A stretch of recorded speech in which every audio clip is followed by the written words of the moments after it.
Let's queer up health.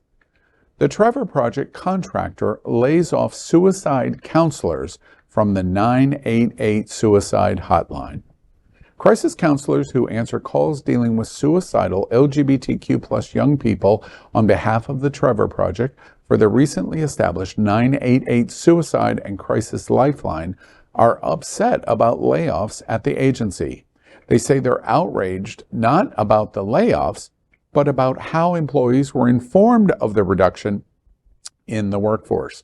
Some claim that the mental health support agency acted in such a way that it put their own psychological well-being at risk. Ray Kaplan and DePriest say that on June 14th, an invitation for an online meeting was sent out to staff with just 2 hours' notice. At the meeting, representatives informed attendees that many would be laid off effective July 2nd. They explained that they came from a stable job and joined the 988 line in January, about 6 months into the program's existence.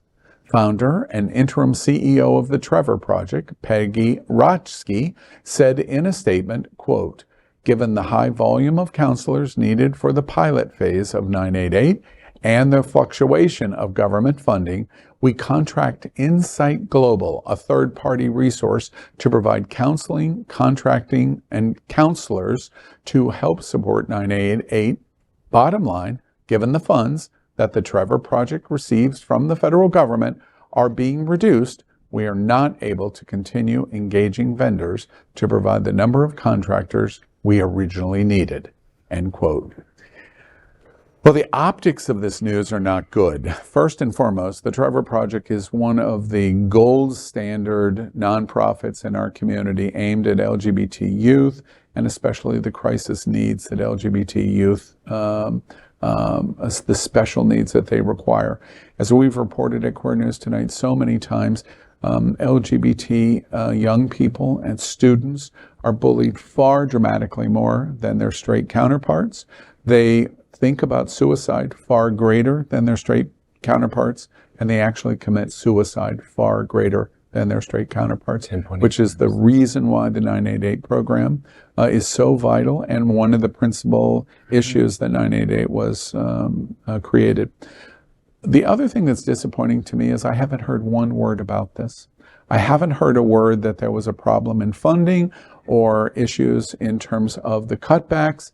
And this breaks as a leak from the internal side of employees saying, here are the requirements. Even if true, the optics of the way this is unveiled into the LGBTQ community are quite negative at best.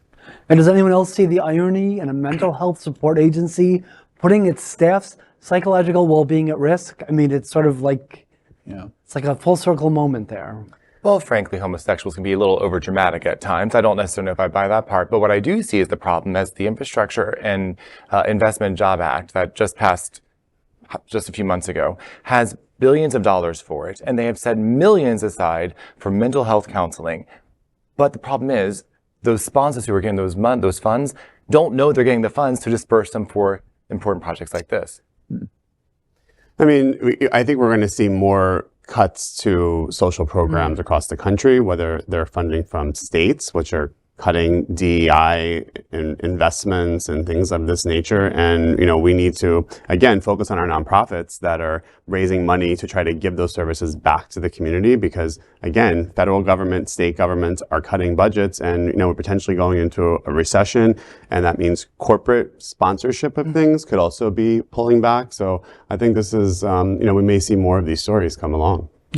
To me, it just goes back to make sure that you go out and vote for me, because you sit and think about what's going on here in Florida and all of the other Republican states cutting DEI and everything. It's like, okay, we better get out to the polls and vote and see if we can change some of these laws. Amen. One last thought to both, really all of your observations.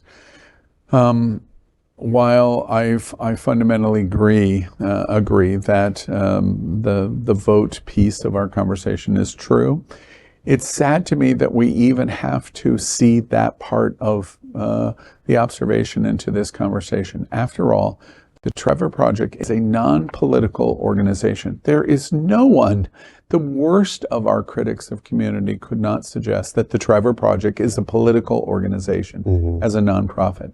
And their fundamental mission is to simply, among many things that they do, in the suicide and prevention hotline issue, is to be on the phone 24 hours a day when some 16-year-old calls and says, I'm at the end of my rope. That is not Republican, that is not Democrat, that is not Fox, that is not MSNBC. There is no politics in that.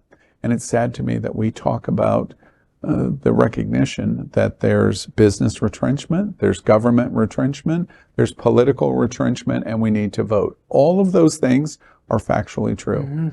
But in a non-political situation, to just answer the phone to save some kid's life, it is sad to me.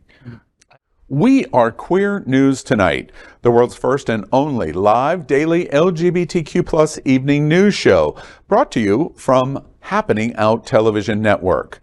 We operate in the same model of PBS and NPR, but for the LGBTQ+ community. We educate, inform, and entertain by supporting the 10 pillars of our LGBTQ+ community, with more than 100,000 a week watching us on Roku, Apple Television, and other channels. To keep the story going, we accept donations with 100% transparency. Stay updated and live authentically with Queer News Tonight.